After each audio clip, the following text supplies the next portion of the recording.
এই মুহূর্তে ভোলায় আছেন সহকর্মী নাসির উদ্দিন লিটন এবং বরিশালের রূপাতলীতে আছেন সহকর্মী অপূর্ব অপু। সরাসরি শুরুতেই যাচ্ছে লিটনের কাছে। লিটন, ভোলার বীরশ্রেষ্ঠ মোস্তফা কামাল বাস টার্মিনালে যে সকাল থেকে উত্তেজনা ছিল বাস শ্রমিক এবং সিএনজি চালকদের মধ্যে, সেটা এখন পুরোপুরি আইন শৃঙ্খলা নিয়ন্ত্রণকারী বাহিনীর নিয়ন্ত্রণে রয়েছে। আমরা দেখেছি যে 11টার সময় যখন দুই গ্রুপের মুখোমুখি হয়েছিল সিএনজি এবং সিএনজিতে অগ্নিসংযোগ দিয়ে উত্তেজনা সৃষ্টি হয়েছিল, তখন কিন্তু ভোলা সদর উপজেলা নির্বাহী কর্মকর্তা, পুলিশের অতিরিক্ত পুলিশ সুপার সহ কোস্টগার্ড, নৌবাহিনী এসে এই বাস টার্মিনালটি পুরোপুরি তারা কর্ডন করে নেয়। তারপর থেকে আসলে এখানে যে পরিমাণ উত্তেজনা ছিল সেটা তারা পুরোপুরি নিয়ন্ত্রণে এনেছে। যে আজকে 11টার পরে যে 3টা সিএনজিতে আগুন দিয়েছিল, সেই আগুনও নিয়ন্ত্রণে এসেছে ঘটনার পরপরই। আর এই দুই গ্রুপকে নিয়ে যারা সহিংসতায় লিপ্ত হয়েছিল, বাস শ্রমিক এবং সিএনজি চালক, তাদেরকে নিয়ে স্থানীয় প্রশাসন ও গণ্যমান্য ব্যক্তিবর্গ কয়েক দফা এখানে আলোচনা করেছেন। আলোচনার পরিপ্রেক্ষিতে আজকে সন্ধ্যা 6টায় জেলা প্রশাসকের কার্যালয়ে একটি সমঝোতা বৈঠকের আহ্বান করা হয়েছে প্রশাসনের পক্ষ থেকে।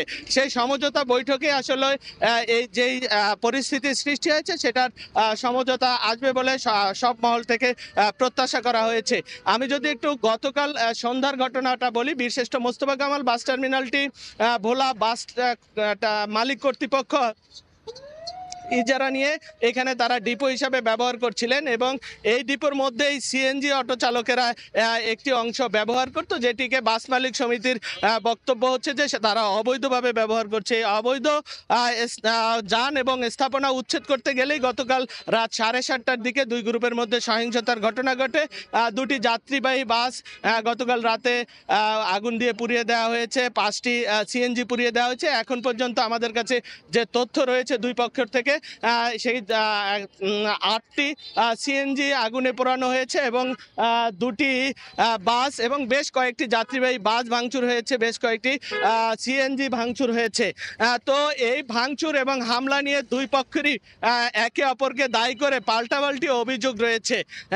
যেহেতু দুই পক্ষেরই যানবাহনে অগ্নিসংযোগের ঘটনা হয়েছে, আমরা সরজমিনেও আমরা দেখতে পেয়েছি যে দুই পক্ষেরই অবস্থান রয়েছে, তাদের মধ্যে উত্তেজনা, ধাওয়া, পাল্টা ধাওয়া, এই ধরনের ঘটনা আমরা সকাল থেকে দেখতে পেয়েছি।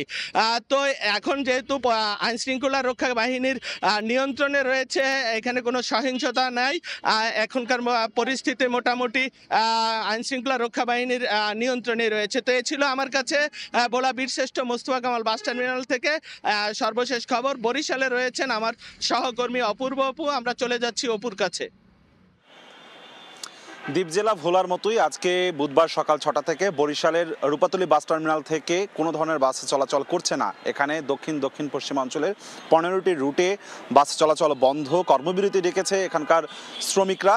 তারা যেটি বলছেন যে গতকালকে তাদের এখানে টার্মিনালে যে শ্রমিক ইউনিয়নের কার্যালয় সেটি ভাঙচুর করা হয়েছে এবং বাস ভাঙচুর করা হয়েছে। সেই কারণে তারা রাস্তায় নামতে চান, তবে তারা নিরাপত্তা নিশ্চিত না হওয়া পর্যন্ত তারা রাস্তায় নামবেন না বলে ঘোষণা দিয়েছে এখানকার শ্রমিকরা। এবং সকাল থেকেই আজকে সব ধরনের বাস চলাচল বন্ধ রেখেছে এবং এই বাস বন্ধ থাকার ফলে এই দক্ষিণ পশ্চিমাঞ্চলের 6টি জেলার সাথে, অর্থাৎ বরগুনা, পটুয়াখালী, কুয়াকাটা পর্যন্ত একদিকে, অন্যদিকে পিরোজপুর, ঝালকাঠি, খুলনা পর্যন্ত যে সড়কটি দেখছেন এটি আসলে খুলনা যাবার পথ, পিরোজপুর যাবার পথ, ঝালকাঠি যাবার পথ। এই রুটে কিন্তু কোনো গাড়ি চলাচল করছে না, ফলে চরম ভোগান্তিতে পড়েছেন এখান থেকে হাজার যাত্রীরা সীমাহীন দুর্ভোগে পড়েছে। তারা সকাল থেকে যারা এই টার্মিনালে আসছেন তারা সীমাহীন ভোগান্তিতে পড়ে কেউ এখানে বিকল্প পথে, অর্থাৎ ব্যাটারি চালিত অটোরিকশা কিংবা সিএনজিতে যাবার চেষ্টা চালাচ্ছে, কিন্তু সেখানে কয়েক গুণ ভাড়া বেশি আদায় করছে। শ্রমিকরা দাবি করেছেন তারা তাদের নিরাপত্তা নিশ্চিত না হওয়া পর্যন্ত তারা গাড়ি চালাবেন না, তারা শান্তিপূর্ণভাবে আন্দোলন চালাচ্ছে। সকাল থেকে এখানে আসলে কোনো বিশৃঙ্খলার খবরও নেই, তবে গতকালকে বেশ কিছু অনাকাঙ্ক্ষিত ঘটনা ঘটেছে। এখানে এক ছাত্রী হেনস্থাকে কেন্দ্র করে এই ঘটনার সূত্রপাত হয়। হাফ ভাড়া, বিএম কলেজের এক ছাত্রীকে হাফ ভাড়া দেয়া না দেয়াকে কেন্দ্র করে প্রথমে তাকে হেনস্থা করা হয়, তারপরে এখানে কয়েক দফায় হাতাহাতির ঘটনা ঘটে, সংঘর্ষের ঘটনা ঘটে। উভয় পক্ষেরই আহতের অভিযোগ, পাল্টাপাল্টি অভিযোগ আমাদের কাছে এসেছে। সবকিছু মিলে মধ্য কথা হচ্ছে এখানকার যারা যাত্রীরা রয়েছে তারা আসলে ভোগান্তিতে পড়েছে, সীমাহীন ভোগান্তিতে পড়েছে। সকাল থেকে যেহেতু কোনো বাস চলাচল করছে না, এবং কখন নাগাদ এই বাস চলাচল শুরু হবে সেটিও আসলে নিশ্চিত করে কেউ বলতে পারছে না। স্থানীয় প্রশাসন বলছে তারা শ্রমিক পরিবহন নেতাদের সাথে কথা বলার চেষ্টা করছেন, তবে শ্রমিক পরিবহন নেতারা বলছে তারা নিরাপত্তা নিশ্চিত না হওয়া পর্যন্ত রাস্তায় নামবেন না। আমার কাছে সবশেষ বরিশাল রূপাতলী বাস টার্মিনাল থেকে এতটুকুই খবর ছিল। বরিশাল থেকে সহকর্মী অপূর্ব অপু এবং এর আগে ভোলা থেকে যোগ দিয়েছিলেন সহকর্মী নাসিরউদ্দিন লিটন।